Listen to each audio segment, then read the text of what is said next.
I got up pretty early this morning. Today I got up at 3:10. And I said, you know what? Why lay in bed for another 50 minutes till 4? Just get up, get dressed, and walk. It's 28 degrees. Neighborhood is quiet. The moon is the biggest light right now. And I'm digging it.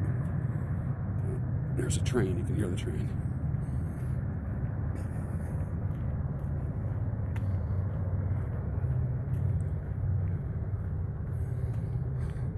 It's cold. Yesterday, I was walking in the pouring rain, and I caught a chill. Did you ever hear that phrase, catching a chill? Where you just end up are cold to the core. Like literally from about mid-shin on down. I was cold and wet.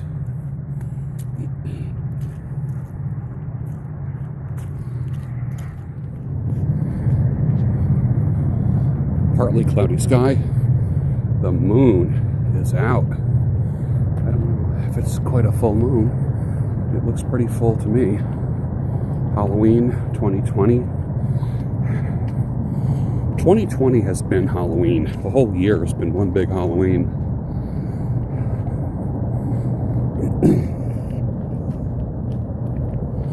Trick or treat, right? Vaccine or medication? What do you want? Your choice. Hey, raise your hand if you're getting the vaccine. Ooh, not a lot of you are raising your hand. Okay. I'm not getting it either. That ain't going to be happening. As someone would say, I'm sure there's roots and herbs that are going to be helping me. Some guy is like trying to convince me to get a vaccine. Oh, come on, just get the vaccine. Oh, come on, just wear the mask. Oh, come on, just take the chip in your hand. Screw that. If you can't see the socio-political stuff going on here, I don't know what to tell you. I don't know what to tell you. All right. The top of the second hill, I get a little bit of a break for maybe 100 yards going downhill. Hey, I was thinking about my former marriage. You got to realize I haven't been married in 17 years. I've had a lot of time to reflect on things. This stuff ain't fresh. I've gone over this 1,000 times. And what went through my mind today was that marriage reveals your weaknesses beyond what you ever imagined. Each spouse, husband and wife, you truly are on your best behavior when you're dating. Truly, truly, truly. Especially if you don't cohabitate first. I did not cohabitate with my marriage prior to getting married. We had our own places and then came together and started our marital home. But I will tell you, it brings out your weaknesses. You have no idea. Doesn't matter how long you've been together. Doesn't matter what you've been through. Doesn't matter how strong of a frame you think you have and how much of a leader you are. Marriage brings out your weaknesses. Can you see that right there? There's like a tall goblin. It's about 15 to 20 feet high in front of the house. Usually it's lit up. Interesting little Halloween thing. Marriage reveals your weaknesses. It reveals both people's weaknesses. You're going to have to do is learn how to deal with your mate in a weak state. Let me say it again. Because marriage reveals weaknesses, you're going to have to learn to deal with your mate, your spouse, your husband or your wife, in the occasional weak state and not react to it.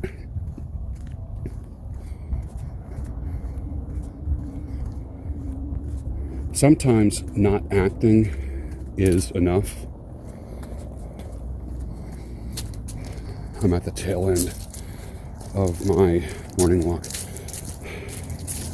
Sometimes not acting is a strategy. For instance, storms will pass. Are you going to board up the house and stock up for food just because it rains? No. You say to yourself, this is just rain. It'll pass. It will pass. And it does. It passes.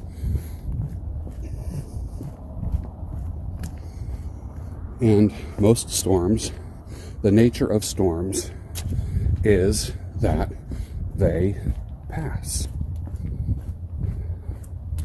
Storms pass. The nature of storms is that they pass.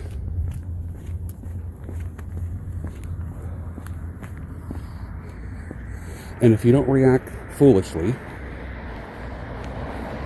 to your mate's weakness when it gets revealed, and it will get revealed often, if you don't overreact to it or overcorrect it, then you'll be fine. And I'm not a huge karma guy. I'm a sowing and reaping guy. So here's the deal with sowing and reaping. You put seeds in the ground. What grows is going to be consistent with the genetics of that seed. If you plant pumpkin seeds, you're not going to get tomatoes. Simple as that. Some say, oh, that's karma. No, it's not. It's the law of sowing and reaping. What you plant in a marriage is what you get. Okay? If you plant understanding, you get understanding back. That's the cycle. If you plant understanding seeds, you get the understanding fruit or vegetable. You don't get something different. So when your mate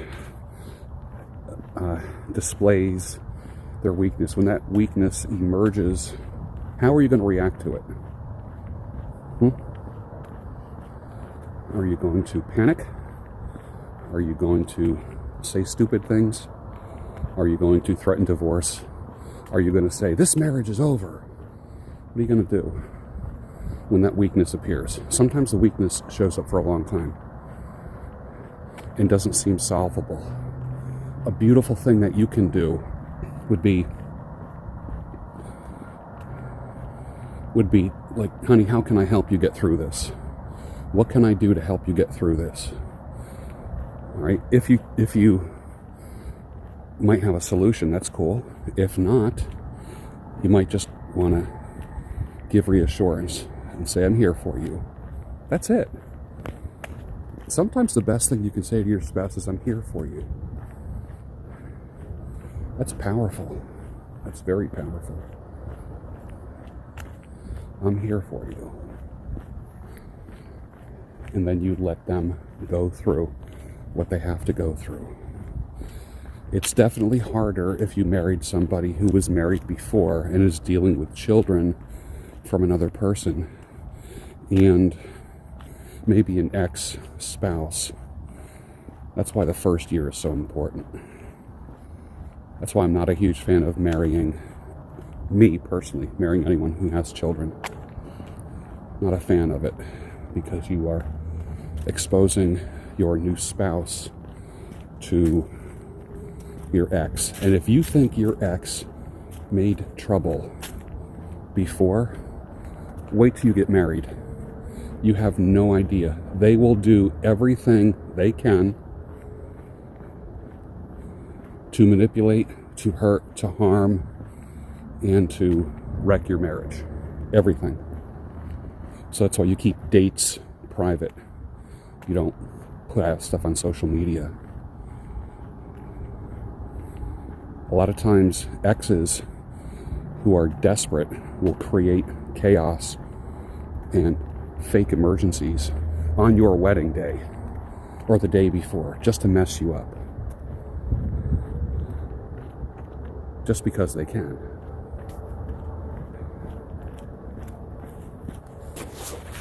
All right, I am home.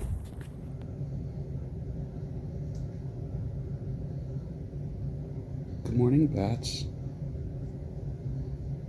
Good morning, Betsy. Did you have a good night? You look very pretty today. Daddy's good girl?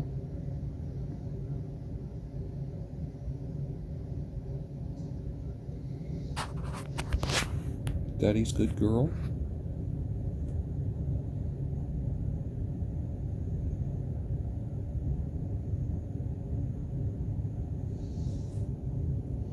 Daddy's good girl. Oh, that is so needed. Definitely. Today is a 2-cup of coffee day. No doubt. It was cold out today, but compared to walking in the rain, the cold is much better. Much, much better. It was kind of refreshing. Yesterday I got that chill that I couldn't shake for the whole day from like not quite knees down, about halfway down the shins into my ankles. It was just cold. No matter what I did, I was cold. So I'm thinking, obviously I have to get some warmer pants or get some long johns, thermal underwear to wear underneath these running pants. Let's just talk about some of my books that I'm going through right now. I'm reading about 8 or 9 books at this point, and some I'm wrapping up. I do read books several times. I guess it was C.S. Lewis that said you need to read the classics like every 10 years. Well, I don't know about all the classics, but I do have books that I read every few years. The book that I have read over and over that has kind of softened me up in some ways and hardened me in other ways is Tim Keller's Meaning of Marriage. And I really like it. When I'm done with it, I go back to page 1. And then when I'm done with it, I go back to page 1. Good stuff. Excuse me. This is The True Believer by Eric Hoffer. Nationalist Movements Revive or Invent Memories of the Past. Greatness. Pretty interesting book. You're probably seeing that in reverse. So, can't wait to fly through that. I wanted to wait till after the election, the American election, before I go through that.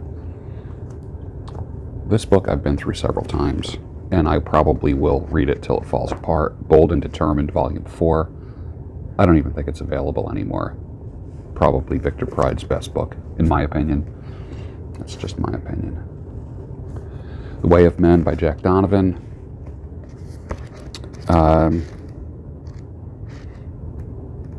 I think it's a classic for men. You must read it. You know what? I'll put a link for this down below. The Way of Men, Jack Donovan. And I have a conversation with Jack Donovan coming up that I did at the conference. And I probably will have him on my channel as well. A friend of mine from Jersey who just moved to Florida said this is the best business book he's ever read. And he had like 2 or 3 copies. He said, does anyone want one? I said, yeah, man, I'm up for it. So he sent it to me. It's called The One Thing.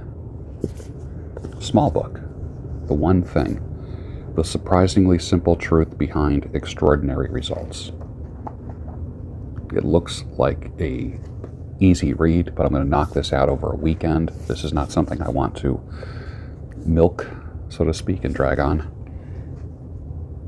And then for the 5th time, The Haunted Bookshop, which I just love to death.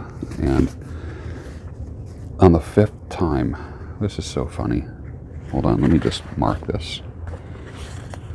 Do you bend over pages or do you use bookmarks? I tend to use bookmarks and fold over pages. But it's an old book from 1955. The story was written, I believe, in 1911. I'll tell you exactly. 1919. And it's a canceled book from a library. Canceled? Would that be the word? A discontinued, expired book, whatever you want to call it, from a library, from a college library.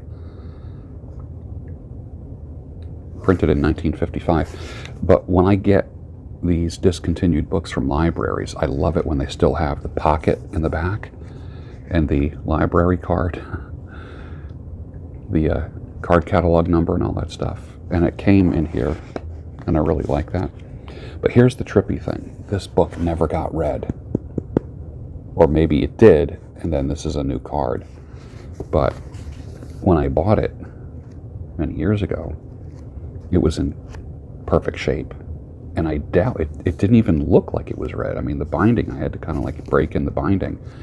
Imagine breaking in a binding from a book from 1955. I actually did a video on that, how to break in a book. Maybe I'll put a link for that down below. That's what I'll do. Just so you're not wrecking your books.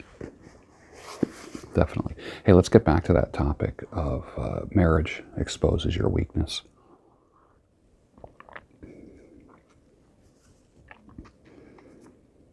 It exposes as men, marriage exposes your weakness, and you're going to feel ashamed of your weakness. And your wife is going to act like she's understanding as much as she possibly can. And if it's prolonged weakness, secretly in her heart of hearts, she's going to be thinking, I hope he gets over this fast, because this is getting old. Men, this is why you need to rely on other men, older men, a good friend. I don't know if a pastor is the type of man you want to reach out to, or if he's going to give you the kind of answers that you really need. Most pastors and religious leaders are not really equipped. They give a lot of pie in the sky answers to things, which only dig you deeper. I'm not speaking for all, though. I'm sure there are some. I've had one pastor in my life who was very, very understanding and very compassionate when I was a young man. Yeah. And then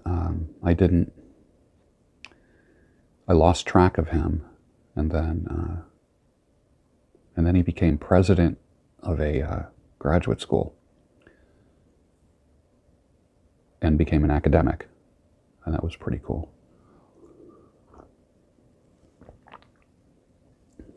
A man by the name of Pete Lilback. He was pastor of the church that I went to, and then he became president of Westminster Seminary, which is where I went after college for 1 year. And then I moved on to a university after that to complete my master's. But my time at Westminster was rigorous, and I wasn't ready for it at the time. And I believe there was 8 or 9 of us guys from college that graduated and went to Westminster. It was a big group of us guys. Yeah. And most of the guys that I went to college with are now in the ministry, believe it or not. They're pastors. More power to them. I don't think they ever expected the world to be the way it is. It'd be interesting. Some of them didn't make it. It'd be interesting to see how everyone's doing, though. Most of us do stay in touch on Facebook, but you only hear the positive Christian stuff. You don't hear like the real struggles. And some of the ones that I'm still very close with, tell me your struggles, man. Do not tell your wife. Do not tell your congregation. Struggles are to be talked about in private. Sermons and videos and teachings and podcasts are not meant to be cathartic self-disclosure confessions. But this is why, men, when you exhibit your weakness and you know it, your wife is not your therapist. Your wife is not your therapist. She may help soothe you, but she is not going to heal you. You have to do that yourself. She can apply the balm, the emotional and or physical balm to your weakness. But the reality is, you are going to need some outside help. And that's usually through a male friend who's going to be honest with you. Don't share your weakness with people other than that male friend. Your wife is quite aware of your weakness, and she can probably speak quite fluently about the areas where you fall short, and vice versa. Yeah. Coffee is really good today. It's a Sumatra made in a percolator.